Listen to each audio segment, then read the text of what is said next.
नमस्कार, AB star news देख रहे हैं आप और अपना यूपी लेकर हाजिर हूं मैं आपके साथ सोहन सिंह। बुलेटिन में सबसे पहले बात करेंगे झांसी की, जहां राज्य कर विभाग की टीम ने आर्टिफिशियल इंटेलिजेंस की मदद से टैक्स की चोरी पकड़ी है। बाकायदा अब व्यापारियों को नोटिस भी भेज दिया गया है। तो झांसी में राज्य कर विभाग ने आर्टिफिशियल इंटेलिजेंस की मदद से टैक्स में बड़ी गड़बड़ी पकड़ी है। पता चला है कि 5000 व्यापारी 6 साल पहले जो टैक्स अदा करते थे, अब उससे बहुत कम टैक्स दे रहे हैं। इन सभी व्यापारियों को नोटिस जारी कर 6 साल पहले दाखिल किए गए रिटर्न का हिसाब मांगा गया है। साथ ही कारोबारियों को ब्याज और जुर्माने के साथ बकाया कर अदा करने की चेतावनी दी गई है। नोटिस के बाद झांसी के व्यापारियों में खलबली मच गई है। आपको बता दें कि जुलाई 2017 में जीएसटी लागू हो गया था। इससे पहले हर महीने फॉर्म 24 पर खरीद बिक्री का ब्यौरा विभाग के पास जमा होता था, जबकि टैक्स चालान के जरिए बैंक में जमा किया जाता था। जीएसटी लागू होने के बाद व्यवस्था ऑनलाइन कर दी गई।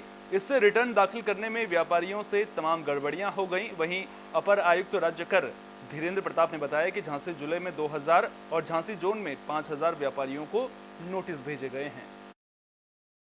जीएसटी डिपार्टमेंट में झांसी जोन में एआई मॉड्यूल के बेसिस पर तथा व्यापारियों के जो डेटा उपलब्ध हैं उसके आधार पर मैच कराते हुए नोटिसें जारी की गई हैं, जिसमें से झांसी जनपद के लिए अब फर्दर एक्शन के लिए जो नोटिसें जारी की गई हैं उसमें से 2039 नोटिसें जारी की गई हैं और जालौन के लिए 777 और ललितपुर के लिए 507 नोटिसें जारी की गई हैं। इस प्रकार झांसी रेंज के लिए 3323 नोटिसें जारी की गई हैं। बाकी झांसी जोन में बांदा रेंज भी आता है, तो बांदा रेंज के 4 जनपदों को मिलाकर बागपत के एआरटीओ एके सिंह राजपूत ने साफ शब्दों में कहा है कि अगर किसान ट्रैक्टर का इस्तेमाल खेती के काम में करता है तो उसके खिलाफ कोई कार्रवाई नहीं होगी और उन्हें किसी प्रकार की चिंता करने की कोई जरूरत नहीं है। लेकिन अगर ट्रैक्टर व्यावसायिक कार्यों या फिर रोड पर भाड़े पर लाया गया तो ट्रैक्टर का चालान कर चालक के खिलाफ कठोर कानूनी कार्रवाई होगी। बता दें कि किसानों में ट्रैक्टर के चालान को लेकर हड़कंप मचा हुआ है। किसानों ने मामले को लेकर आंदोलन की भी चेतावनी दी थी, लेकिन इन सब अफवाहों पर विराम लगाते हुए एआरटीओ एके सिंह राजपूत ने साफ तौर पर कहा है कि किसान अपने ट्रैक्टर का इस्तेमाल केवल कृषि के काम में कर सकता है। देखिए, जनपद बागपत के समस्त निवासियों से मेरा अनुरोध है कि जो ट्रैक्टर कृषि कार्य में उपयोग हो रहे हैं उनको किसी भी तरह से कोई भी चिंता की आवश्यकता नहीं है। वो किसी प्रकार के भ्रम में न पड़ें। उनके लिए कोई चेकिंग का कार्य नहीं होगा। लेकिन जो ट्रैक्टर कृषि कार्य के अतिरिक्त भाड़े पर उपयोग हो रहे हैं, जिनका उपयोग माल लाने ले जाने के लिए कासगंज में सहावर थाना पुलिस और एसओजी की टीम की बदमाश के साथ मुठभेड़ हो गई। मुठभेड़ के दौरान बदमाश पुलिस की गोली लगने से घायल हो गया है, जिसे इलाज के लिए जिला अस्पताल में भर्ती किया गया है। घायल बदमाश पर 376 और पॉस्को एक्ट की धाराओं में मामला दर्ज है। मुखबिर से जानकारी मिलने के बाद पुलिस ने बौंदर म्यासुर रोड पर चेकिंग अभियान चलाया था। जब पुलिस ने बदमाश अवनीश को रुकने का इशारा किया तो उसने पुलिस पर ही फायरिंग कर दी। जवाबी कार्रवाई में बदमाश घायल हो गया है। आज दिनांक 9/10 अक्टूबर की रात्रि में थानाध्यक्ष सहावर और एसओजी प्रभारी की टीम को एक सूचना मिली कि इनके सहावर क्षेत्र में एक संदिग्ध व्यक्ति का मूवमेंट है। इस सूचना पर अलादीनपुर पुलिया के पास इन लोगों के द्वारा चेकिंग लगाई गई। रात्रि में ही एक संदिग्ध व्यक्ति जब आता हुआ दिखाई दिया, इनके द्वारा टार्च जलाकर उससे रोककर पूछताछ करने का प्रयास जब किया गया, तत्काल ही उस व्यक्ति के द्वारा पुलिस टीम के ऊपर फायरिंग की गई, जिसमें आत्मरक्षा हमारे जो पुलिस टीम है उनके द्वारा भी फायरिंग की गई, जिसमें इस संदिग्ध व्यक्ति को गोली लगी हुई है। नज़दीक जाकर उसके बारे में पूछताछ की गई तो उसने अपना नाम अवनीश पुत्र विजेंद्र निवासी थाना क्षेत्र सुनगढ़ी बताया। महोबा में एक महिला ने ससुराल वालों पर दहेज के लिए मारपीट करने और घर से निकालने का आरोप लगाया है। मामले की शिकायत एसपी से की है। महिला एमपी के छतरपुर जिले के कुर्राहा की रहने वाली है। महिला ने बताया कि साल 2013 में उसकी शादी कांशीराम कॉलोनी के रहने वाले मुजफ्फर अली के साथ हुई थी। पीड़िता का आरोप है कि उसका पति शराब का आदी है और शराब के नशे में आए दिन उसके साथ मारपीट करता है। इतना ही नहीं, ससुराल के लोगों ने भी अतिरिक्त दहेज की मांग को लेकर उसके साथ मारपीट की। 6 अक्टूबर को पति के साथ सास ससुर और देवर ने बेल्ट से मारपीट कर बंधक बनाने की कोशिश की, लेकिन महिला ने किसी तरह खुद को उनके चंगुल से छुड़वा लिया। अब महिला ने पुलिस से इंसाफ की गुहार लगाई है। वो दहेज वो पैसे मंगा रहा था। कब हुई थी शादी? 13 अक्टूबर को 23 अक्टूबर को सन 2013 में। कितने बच्चे हैं? 3 बच्चे हैं। अब क्यों मांगता दहेज? पैसे लिया, हमको नहीं रखना है, दूसरी रखे है। तुमने घर में किसी को बताया? सबको बताया, किसी ने वो नहीं, नजरअंदाज नहीं करा। किसी ने नहीं करा? क्यों मारता है फिर? हाँ, मारता है। क्या करता है ये? गाड़ी चलाता है। क्या नाम है? मुजफ्फर। तुमने थाने में तहरीर वगैरह दी उसकी शिकायत की? सब दे दी, थाने में कोई सुनवाई नहीं हुई। क्या कहा थाने वाले? थाने में बस ले आए और बस कह दिया बैठो यहीं पे। उसको हाजिर भी नहीं करा, घर पे रोज रह। बीते दिनों सिक्किम में हवलदार दिनेश यादव शहीद हो गए थे, जिनके लिए मोहम्मदाबाद के केरपुर में शांति पाठ का आयोजन किया गया, जिसमें बड़ी संख्या में लोग मौजूद रहे। शांति पाठ में समाजवादी पार्टी के प्रदेश सचिव डॉक्टर जितेंद्र सिंह यादव भी पहुंचे थे। बता दें कि दिनेश यादव मीरापुर थाना इलाके के बमिया गांव के रहने वाले थे। वे सिक्किम के गंगटोक में हवलदार के पद पर तैनात थे। जानकारी के मुताबिक दिनेश टैंक से पानी भरने गए थे। इसी दौरान उनका पैर फिसल गया और वे शहीद हो गए थे। शुक्रवार रात करीब 11 बजे उनका पार्थिव शरीर पैतृक गांव पहुंचा तो चीत्कार मच गई। आसपास के गांव से लोग भी बड़ी संख्या में शहीद के अंतिम दर्शन के लिए पहुंचे थे, जिसके बाद शनिवार दोपहर 12 बजे फतेहगढ़ से आए सेना के जवानों ने उन्हें राजकीय सम्मान के साथ विदाई दी थी। शहीद दिनेश चंद जी का आज शांति पाठ था, उसमें सम्मिलित होने के लिए आए हुए हैं और ईश्वर से प्रार्थना करते हैं कि उनके परिवार को और हम सभी को ये ताकत दे कि हम लोग इतनी बड़ी घटना हुई है, दुखद घटना हुई, उसको सहन कर सकें।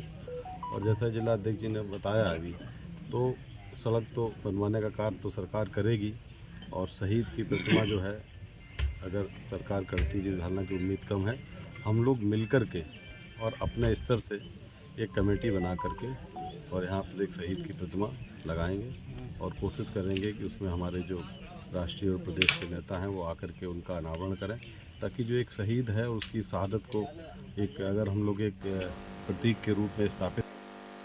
फर्रुखाबाद से प्राइवेट स्कूल की दबंगई की खबर है। दूसरी कक्षा में पढ़ने वाली छात्रा को स्कूल से इसलिए बाहर निकाल दिया गया, इसलिए उसे परीक्षा नहीं देने दी गई क्योंकि उसने फीस जमा नहीं करवाई थी। इतना ही नहीं, आरोप है कि टीचर ने छात्रा की पिटाई भी की। मामला मोहम्मदाबाद कोतवाली इलाके के इकाना इंटरनेशनल स्कूल सकबाई का है। आरोप है कि बच्ची के पिता के साथ भी स्कूल प्रबंधन ने गाली गलौज करते हुए अभद्र व्यवहार किया। छात्रा के पिता ने स्कूल प्रबंधक के खिलाफ थाने में शिकायत की है। क्या घटना हुई है आज? हमारी बेटी है इशिता, वो इकाना इंटरनेशनल स्कूल में सकवाई पे जो बना है वहाँ पढ़ती है। वहाँ के जो प्रबंधक या प्रधानाचार्य, कौन सी क्लास में है वो? 2nd क्लास में। तो वहाँ हमारी बेटी पढ़ती है और वहाँ के जो प्रबंधक है उनके, मैंने JCB है मेरे पास, मैंने उनका काम किया था। इसका 62,000 रुपया उन पर पेंडिंग है आज 2 साल से। तो हम वो उनकी कोई समस्या थी, उन्होंने पैसा नहीं दे पाया, हमने अपनी बेटी का वहाँ एडमिशन करवा दिया। बोला फीस में पैसे काट लेना। आज की जो डेट है, इस डेट में आज बेटी का पेपर था, तो बेटी स्कूल गई, मुझे बिना बताए बेटी को बाहर निकाल दिया स्कूल से और उसके साथ किसी मैडम ने मारपीट की। मैं बेटा आपका? इशिता। पापा का नाम? अंबर। कहाँ रहती हो? अच्छा, कौन सी स्कूल में पढ़ती हो बेटा? क्या हुआ आज? आप स्कूल गए थे, फिर क्या हुआ आपके साथ? सरकार स्वच्छता को लेकर जागरूकता अभियान चला रही है। जगह जगह कार्यक्रमों का आयोजन भी किया जा रहा है, लेकिन इसके बावजूद अधिकारी कितने संजीदा हैं, इसका उदाहरण मथुरा में देखने को मिला है। मथुरा की फरह ब्लॉक की ग्राम पंचायत बरारी में सफाई कर्मचारी ही नहीं है, जिससे लोग परेशान हैं। गंदी नालियां और जलभराव के कारण पनप रही गंदगी बीमारियों को दावत दे रही है। जानकारी के मुताबिक पहले पंचायत में 2 महिला सफाई कर्मी थे, जो कभी कभार ही गांव में सफाई करने आती थीं, जिसकी शिकायत प्रधान और ग्रामीणों ने की थी। जिसके बाद दोनों महिलाओं को जिला पंचायत राज अधिकारी ने बरारी पंचायत से दूसरी पंचायत में नियुक्त कर दिया था, लेकिन बरारी पंचायत में किसी की नियुक्ति नहीं की गई। करीब 1.5 महीने से बरारी पंचायत में कोई भी सफाई के लिए नहीं आया है। ग्राम पंचायत बरारी से प्रधान पति हूँ। क्या समस्या है आपकी? समस्या ये है कि हमारे यहाँ 2 सफाई कर्मचारी महिला तैनात थी, जो कि कोई टाइम टेबल ना आने का था न जाने का, और काम भी कुछ नहीं करती थी। तो हमने उनका शिकायत की तो उच्च अधिकारी महोदय ने उनका ट्रांसफ़र कर दिया।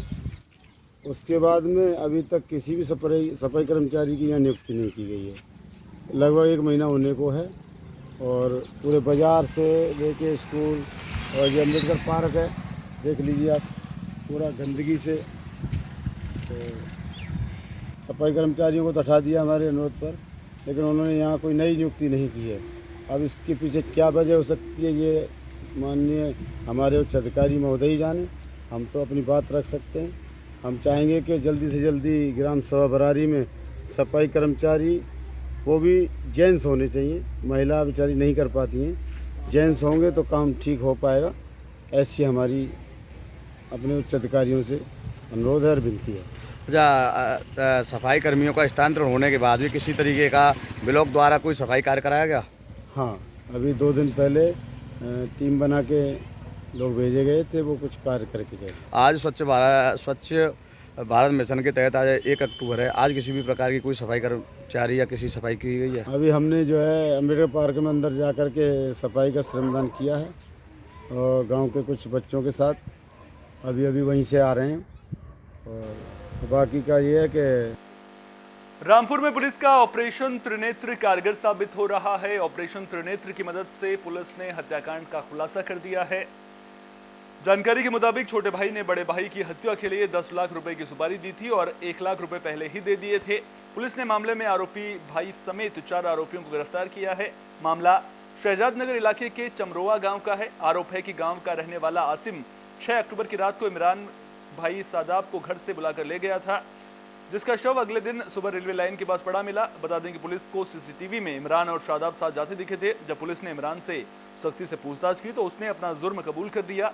जानकारी के मुताबिक इमरान ने शादाब की हत्या इसलिए की थी क्योंकि उसने बेची गई जमीन में उसे हिस्सा नहीं दिया था।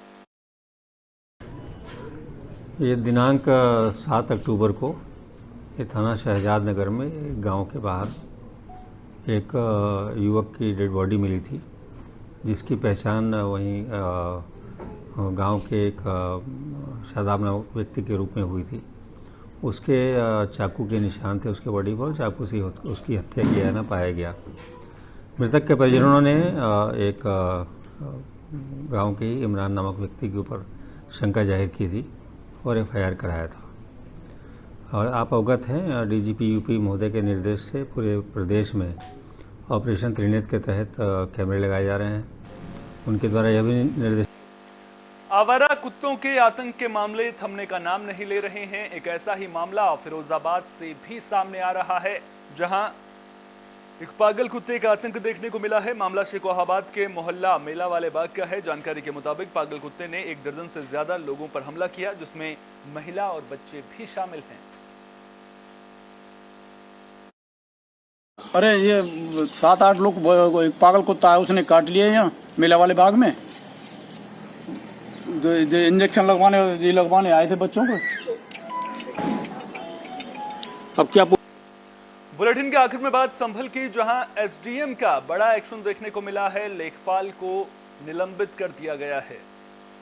मामला गुन्नौर कोतवाली इलाके का है। जमीन पर कब्जे की शिकायत से जुड़े मामले में लेखपाल सोनू शर्मा को सस्पेंड कर दिया गया है। दरअसल लेखपाल ने जमीन की रिपोर्ट समय से नहीं दी थी, जिसके बाद SDM ने कार्रवाई की है।